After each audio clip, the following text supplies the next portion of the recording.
obviously we have Victor Espinosa right here. We're going to have Steve Coburn and Art Sherman coming in as well. I'm going to repeat the questions after you ask it for everybody upstairs. And Victor, are you ready?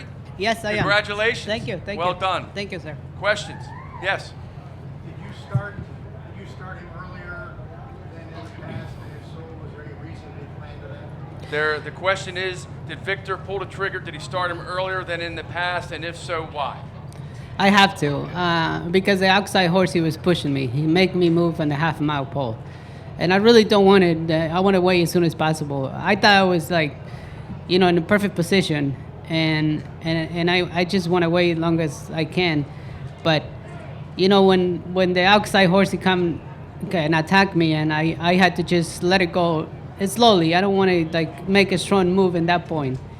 But, he turning for home, he really, get after me, and I had to just open it up at that point.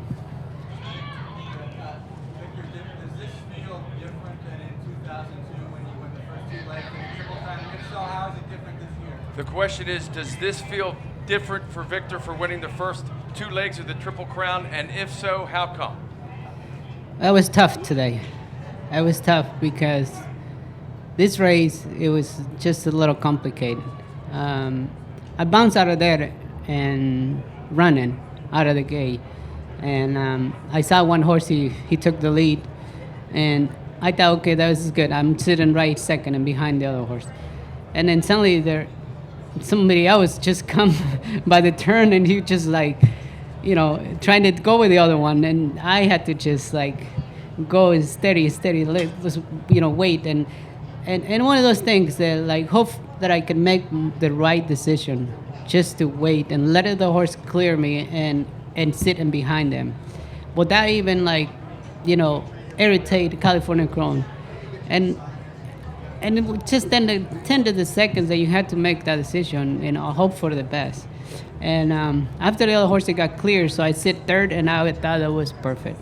I said, well, all the rough thing is already gone. And as soon as I think that, in the half a mile, here he comes, the other one.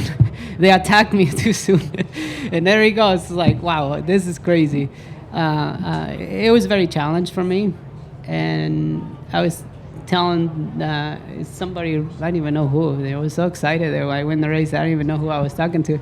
I was like, this race, it was more tired mentally than physical. Because all there is things going on early in the race, they're like, wow, I didn't respect that. You said you wanted a second chance. The Triple Crown Either way, was you being out sit of here or on the other side of it. The question to Victor is, you've always said you wanted a second chance at the Triple Crown. You have one now. What does it mean to you? It means a lot, and I'm ready. I'm ready for it. I'm hopefully the California Chrome, he come back good, and it's tough, but I'm just glad to have my second chance and my career. That million years that I thought that I'm gonna have a second chance.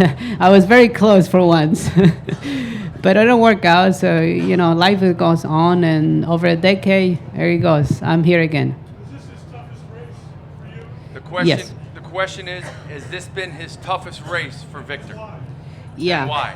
Well, this Preakness, it was tough, man. I mean, I'll tell you, there's some horses, the fresh horses that come on, and they attacked me very soon that I wanted, and the way the race set it up, it was just kind of complicated. I mean, if I'm just glad that I don't study the form, because what, it don't work out the way the form looks. The way you think the horses are gonna go, everything is different.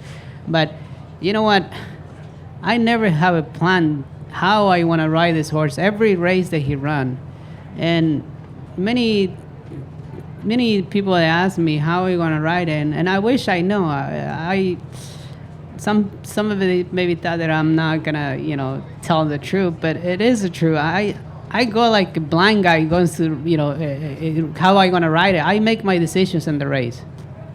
Art Sherman has joined us now, the trainer for California Chrome, and we have a question for both Victor and Art. And sir?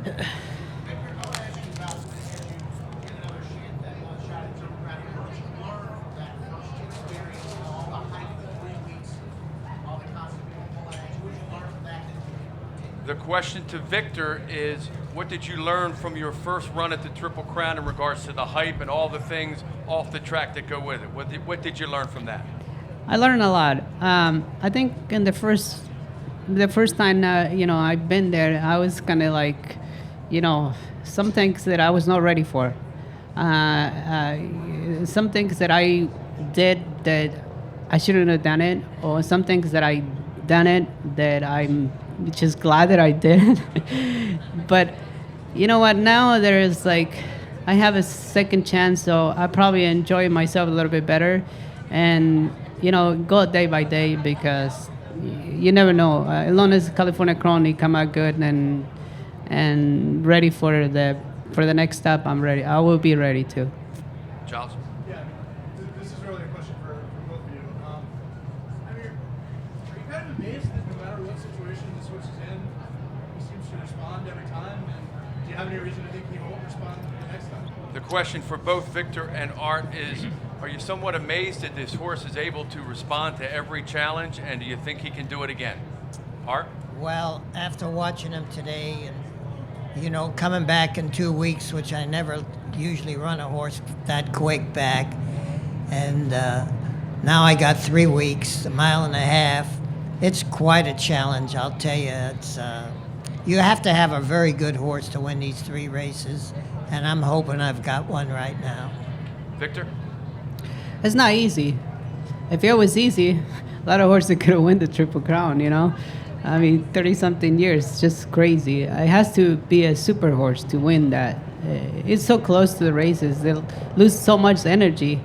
I mean, it's if hopefully the California Crown, he come back good, and he's the one who could have, hopefully he can do it. Yes, sir. Because the next race is a mile and a half, will change your training at Oh, all? I would have to think Excuse so. me, Art. Oh, I'm sorry. I'm We're going to sorry. repeat the question for the okay. people upstairs. The Okay. question for Art is, because the race is now a mile and a half, does it change how you train the horse? Well, it will be, because we got a new surface. I got 3 weeks now. He'll probably just work an easy half a mile up to this race, and I can just play it by ear and see how fast he recovers when I will work him back. But he will work before that Belmont. Kevin? This is for both of them. What would it mean to win the Triple Crown for both of them? The question for both Victor and Art is, what would it mean to win the Triple Crown for both of you? Art? Wow, I just think it would be, for my career, the ultimate. I've been in the game 60 years. Triple Crown winner. If you would have said that to me the first of the year, I would have said, oh, what are you, crazy? But now I'm getting closer. I'm elated, really, big time. Victor? Man, I was probably meaning something that I never dreamed in my life, just to win the Triple Crown. That's I don't even know what to say right now. I'm just having fun and enjoy the Preakness right now and the Kentucky Derby. So I would think of that later on when I get close to the race. Yes.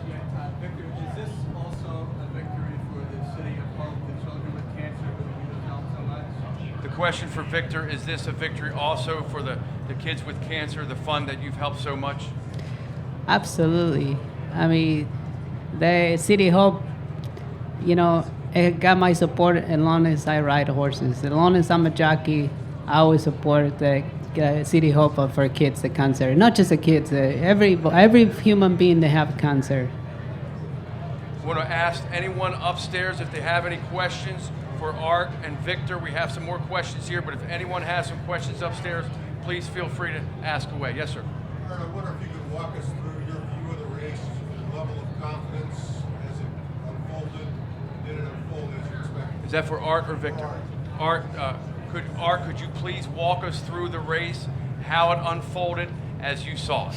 Well, I didn't see it real clear, to be honest with you. I'll get a chance to see it a lot better. Everybody was standing up in front of me. I had a camera point blank in my face. But I got a chance to see the board, you know what I mean? And I knew when I saw him break, I was very happy. I knew going into first turn, Victor was in that position. As a former rider, he had to make a decision. So whether to go on or get in behind horses, but he got a chance to move him out. when I saw him at the half a mile pole, having dead aim on the leaders, I says, now, Victor, we're in the driver's seat. Art, there's a question from upstairs. The question is, can you describe your emotions when the race ended as compared to the Derby? Was there the same elation, or was there relief today because you won the second leg? Well, you know, every race to me, you know, the Santa Anita Derby, the Kentucky Derby, the Preakness, you know, I've never won $1 million races. I was always kind of a claimant type of trainer, and now I'm up there with all the big boys, and I'm saying, wow. I says, you know, it's just an honor and being blessed to have a horse like him. Yes, sir. For Victor, when you turned for home, did you have as much horse as you had in the past when you made the move? The question for Victor is, when you turn for home, did you have as much horse today as you had in the other races? Yes, I have. Oh no, I had to move early today. I had to start moving in the half a mile pole, which is, you know, tough for a horse to start moving early and keep going all the way to the end. You know, it's not easy. And today, California Chrome, he proved that he can move. I mean, even if he's a little bit early, he still has it. I don't know how much still have, but you know, I make sure I get him to the wire first today.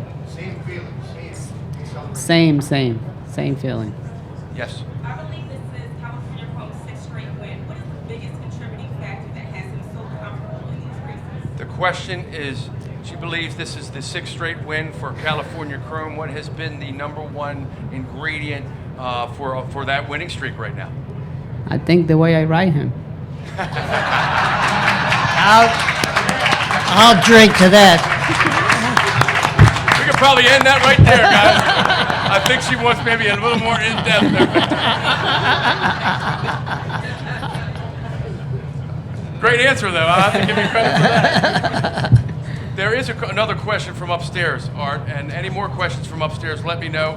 One is, when will you be at the barn tomorrow so the media can talk to you tomorrow morning? And when are you thinking about taking the horse out of here? I think he'll probably have a couple of days here to unwind and just be a horse. You know what I mean? I'm not for, even though it's not that far of a van drive, he needs to just, you know, he's going to be tired in the morning. You know, I'm going to be there early, like I always am, and Me too. give him a little kiss for myself on him. I'll tell you, he's my superstar. I can tell you that. So no plans etched in stone now as the time, as to when you're going to take him out. 6 a.m. you'll be there tomorrow? He's not going to be out. He'll be probably walking before you guys get there. Okay. Yes, sir. How difficult is it to deal with all the outside distractions and people pulling at you just after winning a Kentucky Derby? Do you have a sense of how that's going to ramp up over the next year? The question for Art is, how difficult is it to deal with the outside distractions, both before the race and even now after the race?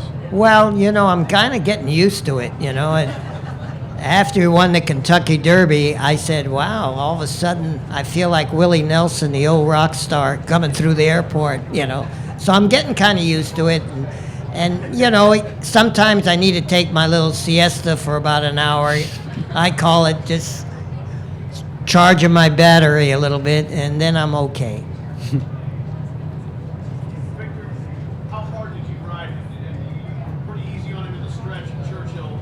How much did you push him in the stretches? The question for Victor is, Victor, how hard did you ride him today? You were pretty easy on him at the stretch at Churchill. How much did you have to dig into him today? I had to a little bit more there in Churchill. The only reason, because the race today it was a little bit complicated. The horse on outside, he attacked me very soon. Early move in a half a mile pole. So it's way too much, you know, for him. But I had to continue to go, not really hard, but more than the Kentucky Derby. One more question for Art and Victor. Steve's going to join us in a minute. Victor, maybe we'll let you go if anybody has another question. Art, you want to stay with Steve here real quick? Yeah, we can stay for a little while. Okay. Victor, thanks. Steve Victor, gets in here, we're going to be here for a while. yeah, might be a while. So Guys upstairs, we're waiting for Steve to join Art right now. take a picture. Victor's going to Done. take off. Done. He's Done. posing for some I know. pictures. For me and her. And there'll be a brief lull in this as Steve finished signing some autographs over there. Okay, so I'm done. Yeah, Victor, thank you very much. Thank you all, and thank you for everything. Yeah, on behalf of the Maryland Jockey Club and all the fans, thank you for your class all week. You know what? Thank you all the guys around here and everybody from Pilmico. They're awesome. Thank you all. We say goodbye to Victor. Welcome Steve Coburn to the podium.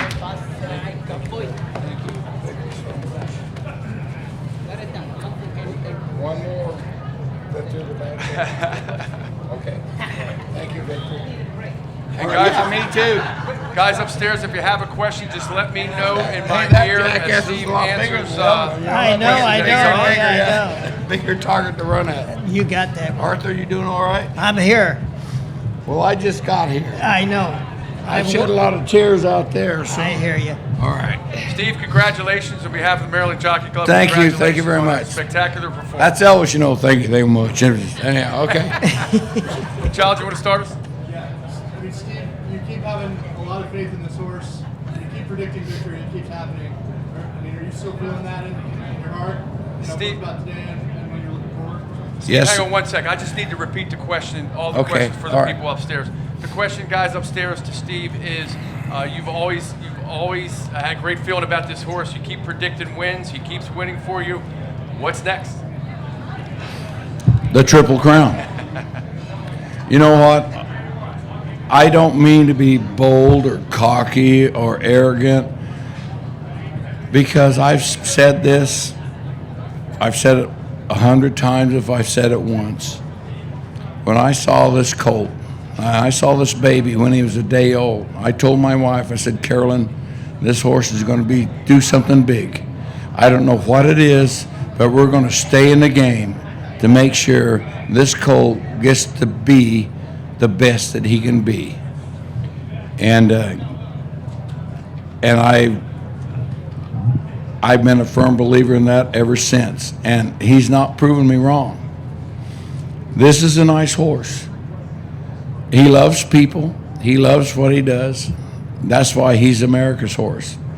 Because, in my opinion, this horse, what he's doing for two guys that work their butts off every day just to put beans and bacon on the table,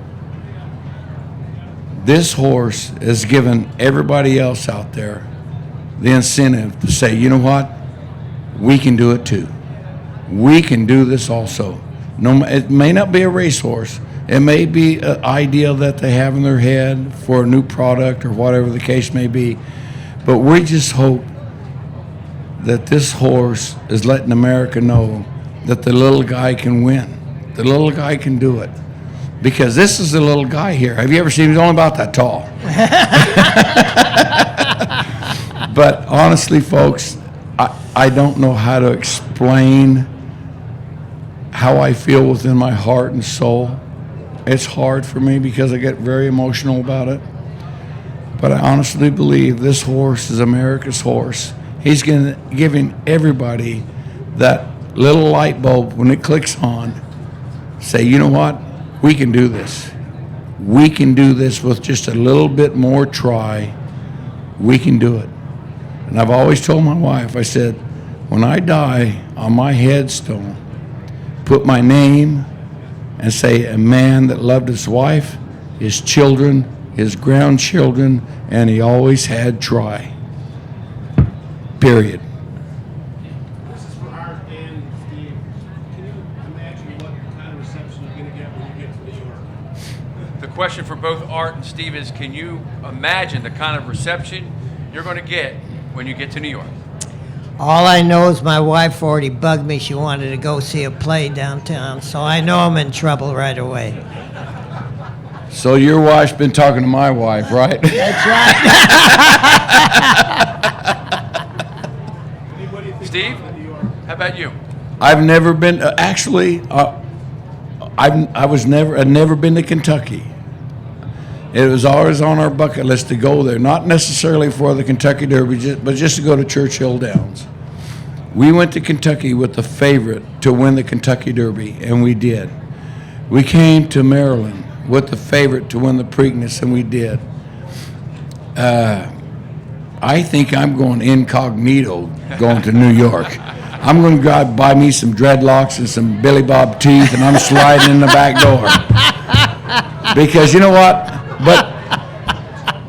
But Dave Picker from NBC Sports, he told me, he says, when you get there, you call me and we'll show you a good time. So, Dave, you're on the hook right now. You know that, don't you? Steve, can you get some dreadlocks for Art to wear? They're on their way. See that? That's a picture we need to see. Yes, sir. Steve, can you take us through your watching of the race and how it unfolded and your emotions? Steve, can you take us through your emotions watching the race? Well, honestly, when he broke good and he held his line, I had so many cameras in my face I didn't even get to see the race. And Carolyn said, he's in the lead. And I said, where is he? She says, he's in the lead. And I said, are you sure? She said, he's going to win the race. And then I saw him. I said, he's winning the damn race. I had so many cameras in my face that I actually couldn't see the race. But you know what? Ladies and gentlemen of this wonderful, wonderful state, I cannot tell you how much I appreciate what you've done for us. We're just everyday people.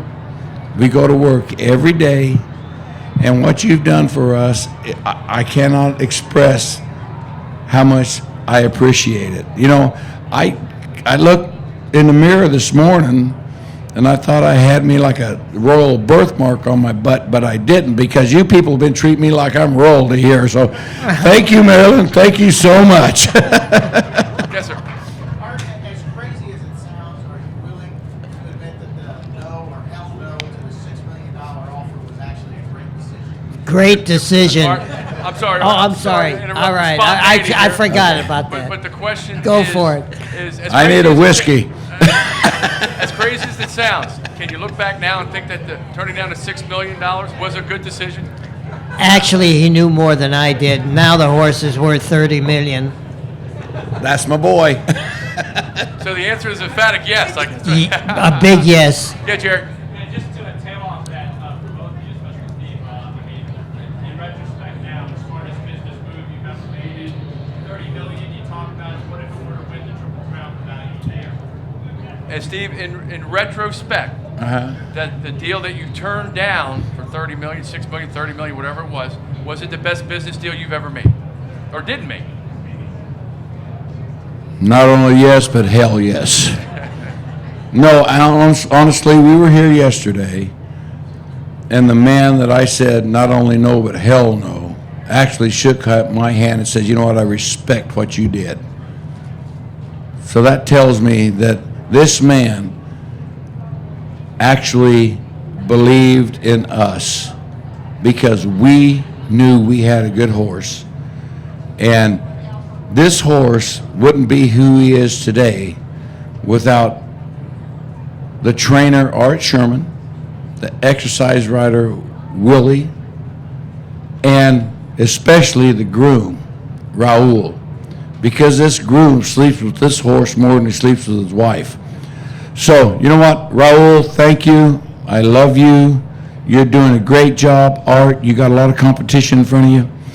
So, when you see Raul, you tell him I said thank you from the bottom of my heart. I'll see him in the morning, actually. So, but yeah, it is what it is. I can't explain it, but we're not dumbass partners. We're dumbass partners family right now, and we're sharing this with the world. And we just want everybody to know that thank you so much for just believing in us and in this horse, because he is a very special horse. Yes, sir. Steve, you keep talking about going to work every day. At what point do you quit your job and live off the income? The question is, Steve, you talk about going to work every day. At what point do you quit your job and live off the money you're making now? Well, I'm only 61, so I got at least 4 more years to work, and I will show up every day, because I cannot do this to my family, which is the people that I work with. I could not walk away from them simply because I don't want to put them in a bind. I could do it, but I'm not going to do it because that's not the type of person I am. I'm me. I get up, I go to work every day. And for somebody that has been fortunate enough as I have to have this happen to them, I can understand if they wanted to just get out the door, and say, I'm done. I can't do this because I cannot put my company in that situation because I work. I love my job and I work. So I'll be there until I'm able to retire, try and get me some Social Security because right now I can't get it. I'm only 61. My wife retired, thank goodness. I never knew I had so many underwear. She's been washing my drawers for a long time now. I have a lot of clean drawers. Okay, all right, honey, we're done. Okay. Is there any other questions for Art? We're going to have to get him back. If we have one more question for Art, and then Steve's going to stay a little while longer. Yes, sir. Art, in all seriousness, can this horse win the Triple Crown? The question, Art, in all seriousness, can this horse win the Triple Crown? Well, I'll tell you, I wouldn't want to be in anybody else's shoes right now. I think the horse is a phenomenal horse. And I know right now we're running on a high, but I actually think when we get to Belmont, this horse is going to run big. I really do.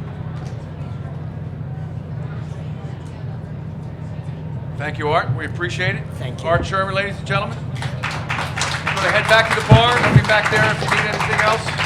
You leaving me on my Steve's own? going to hang. I know you can handle Coward. Steve, All right, Arthur. it. if there's any other questions upstairs for Steve, let me know. And we have a question here for I'll Steve. buy you a Steve, drink when we get to the... All right. Steve, how about one or two more questions for Steve? Yes, sir. The question is, why is Mr. Martin not here? Well, all I can say is my partner, Perry Martin, is a very private person. And, Perry, I hope you're listening to this because you know what? We love you and we really wanted you to be here, but I can understand why he's not here. The hospitality we received at Churchill's Downs wasn't very good. And Perry Martin, he decided that he and his family were going to watch the race someplace within the world. I can't tell you where it's at because I don't even know where the hell it's at. And then go have a good supper. So Perry, I hope I did you proud because you saw me cry on camera. So There is a question from upstairs, Steve, in regards to the Churchill Downs comment you made to NBC. If you could elaborate on that comment where you said Churchill Downs could take a lesson from the Maryland Jockey Club. yes, and I'm serious about this. I'm serious as a heart attack. Because you know what? We got to Churchill, and not only did I complain, but there's other trainers and owners, and even the jockeys were complaining by the way they were treated. And I've said this once, I've said it 50 times. Churchill Downs needs to call Maryland to get a lesson in hospitality because these people right here, they've treated us like we're royalty. And I can't say thank you enough. We got a gentleman out here, his name's John. That's our driver. And John, say hi to the folks. There's John, he's saying hi to the folks. But you know what? We're not royalty. We don't expect to be treated like royalty. But the hospitality that these folks in Maryland has showed us is top shelf. I'm talking above top shelf liquor. I'm talking top shelf. So thank you, Maryland. Thank you for everything you've done for us. And hopefully we'll be back next year for the Black-Eyed Susie because California Chrome's got a full cis. Any question? Steve, do you think Perry will be at Belmont? Do you think he'll come with that? The question is, do you think Perry will be able to make the Belmont? Well, you know what? I know a lot of people can throw a good loop and will drag his butt to Belmont if he doesn't want to show up on his own. So I'm hoping he will. I really am because he needs to be. He's missing out on a lot of fun. He really, really is. I know how him and Denise are, and I'll talk to him. I can't guarantee nothing, but I'll talk to him. The question is, do you think he missed out here for not being here? You know what? I can't answer that for him. All I can say is, Perry, you're missing a hell of a party, buddy. You really, really are. Johnson? Yes, Steve, I was just going to ask you, did you talk to Perry, after the race, and if so, The question is, did you talk to Perry right after the race? If so, what did he say? I have not talked to Perry yet. My phone's turned off, but I'm sure that when I turn it back on, there's going to be a lot of buzzes coming on that thing. Perry and I, we talk a lot. And it's back and forth. It's like, hey, partner, how you doing? Fine, how you doing? It's very casual. We have a great relationship with Perry and Denise, but it's basically, when we get together, my wife Carolyn and I, and Perry and Denise, it's us. And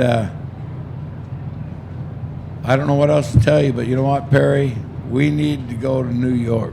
New York, New York, New York. 2 questions, if you have any more. If so, yes, sir. Mr. Coburn, is it fair to say from your first statement that Perry might not be here because he didn't like the way he was treated in Churchill? Not saying he thought that was going to be the case here, but that was a bad experience that maybe he didn't want to go through again. The question is it fair to say that that Perry isn't here because of the way he was treated at Churchill? Well, you know what? I can't answer that for him, but I think it had a lot to do with it. Because, he had his mother, who was 84 years old, and trying to get everything done for her so she could be in the winner's circle and so on and so forth. And, there were people doing what they could to help us, but apparently they didn't do quite enough. So, but I can't answer that for Perry. But I honestly believe that it was a bad day at Churchill. Even though we won, it was a bad day for my partner and his family. Final question. Yes, sir. How much does this sport need a Triple Crown? The question, good win to end. How much does this sport need a Triple Crown winner? This sport of horse racing. Okay, let me back up here a little bit, okay?